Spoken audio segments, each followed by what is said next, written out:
welcome you to this morning's online Bible study. Whether you're tuning in at Twitter or Periscope at Bible Study Cam, whether you're on Facebook.com/reflective Bible study, whether you're on YouTube at The Online Preacher, or even at theonlinepreacher.com/live, wherever you happen to be tuning in, whether it's one of those places or somewhere else, whether this is on live or on replay, I want to welcome you to this morning's online Bible study.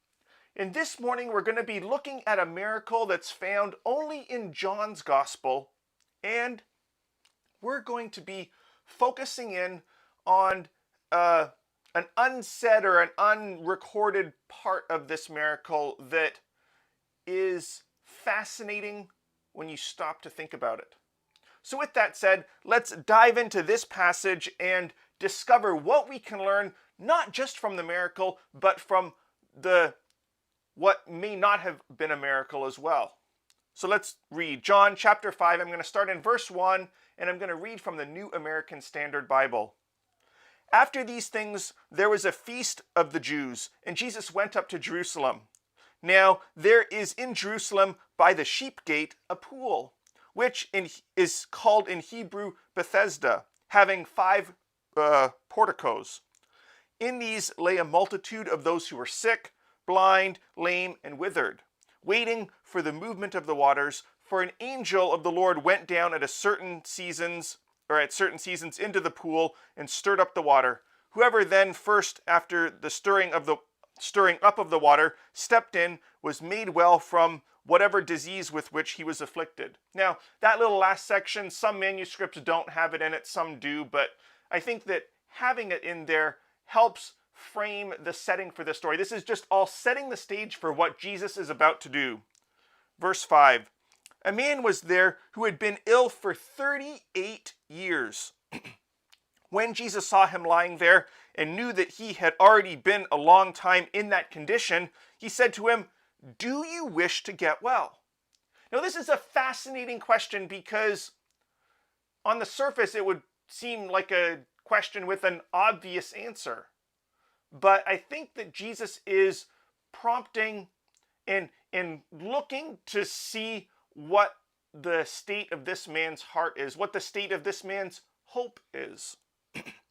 Verse 7, the sick man answered him, "Sir, I have no man to put me into the pool when the water is stirred up, but while I am coming, another steps down before me."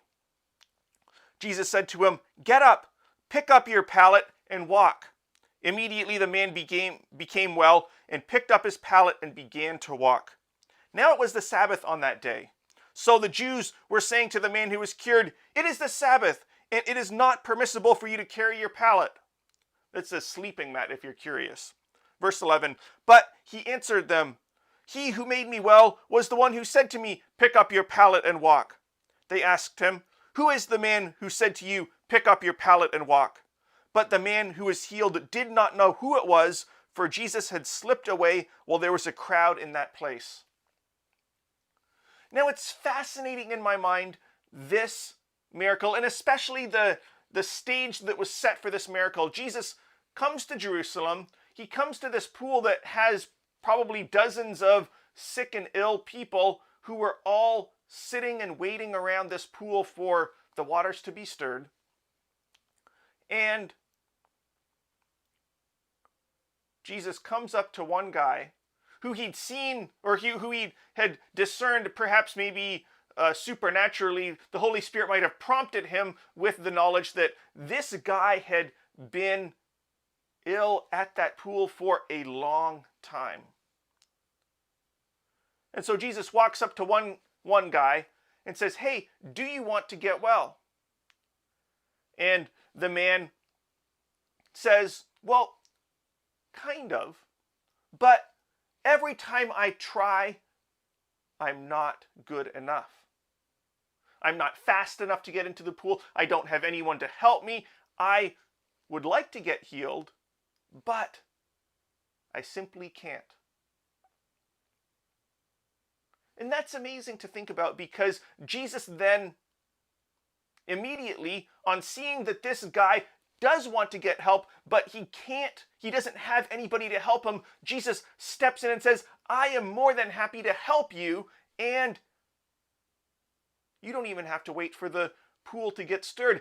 Pick up your pallet, get up and walk. And the man, I don't know if he felt different before even trying, or whether he said, well, I don't have anything to lose. And so he picks up his pallet and starts standing up and realizes he can stand up. Verse 9, immediately the man became well and picked up his pallet and began to walk. But then Jesus disappears into the crowd.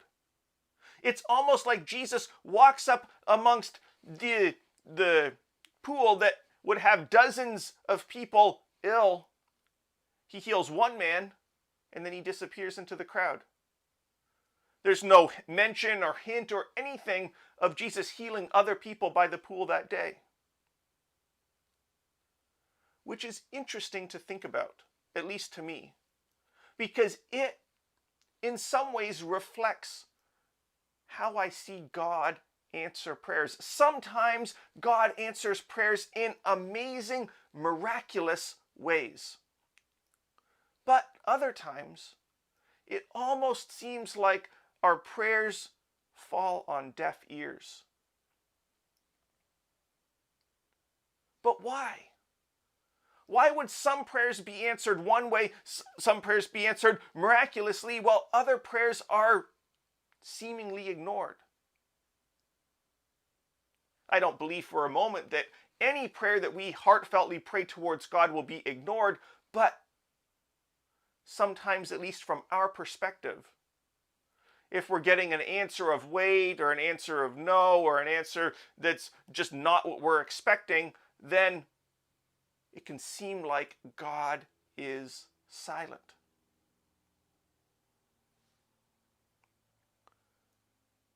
But it's interesting because with the way that this event is framed, I am curious how many of the other people by that pool had their focus more on the pool and less on Jesus. And the only one who was open to being helped in a way that wasn't the pool was the guy who had lost hope of ever being able to get to the pool.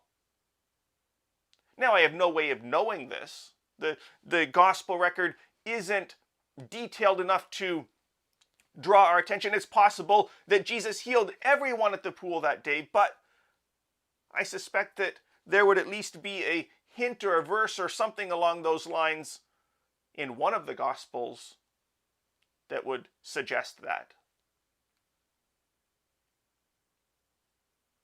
But instead, looking at the details in the gospels prompts us with the challenge that at this pool, potentially only one man was healed. And that man was open to looking somewhere other than the pool for healing. And this challenges me because too often I'll pray a prayer and then I'll go about my day. Or I'll simply just go about my day and work to solve problems as they arise. I'm a natural problem solver as my personality or my character. And too often, when I face a problem or a challenge, I don't bring God into it. I know it's horrible for me to say as Bible Study Cam doesn't bring God into his problems, but that's oftentimes how it is. But it's challenging because when I don't invite God in to help me solve my problems, I know that God is ultimately responsible because he gave me a brain and the problem-solving abilities and skills and talents and all of that stuff. But if I don't actively bring God in to help solve a problem, should I be surprised if it doesn't appear as though God is helping me solve problems? In the same way that all of those other people by the pool that we don't know about, who were likely focused on the pool, missed the opportunity to be healed, to be touched by God, because they were looking in the wrong direction. It wasn't a bad direction. From the context that we have, the pool did help people get well, specifically under certain conditions. But they missed the opportunity of God directly healing them. And the only one who experienced it was one who was open to being helped in a way other than the pool. And so that's what I wanted to draw our attention onto and challenge you and me on, because I'm equally included in this challenge, that we together are challenged to look to God to help us when we face challenges in our day.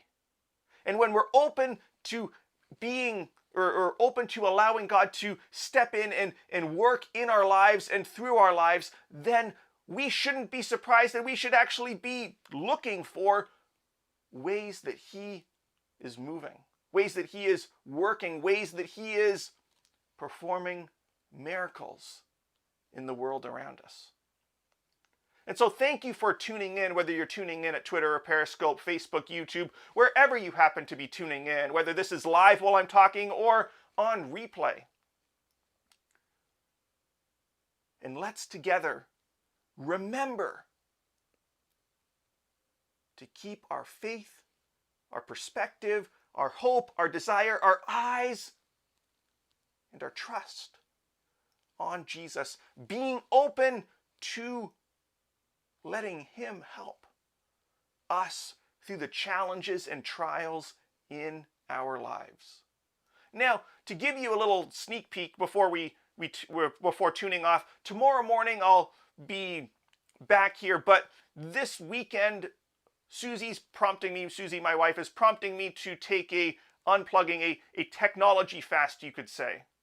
And so Saturday morning and Sunday morning, it's possible I might be here live doing a live stream, but if it is, then those will be pre-recorded so I can unplug and spend some time with family and friends that's away from technology. And so, with that said, I'll see you tomorrow, and feasibly I'll see you the next couple mornings, but even if not, I'll see you tomorrow morning, and then I'll be back next week. So thank you for tuning in, and I'll see you tomorrow.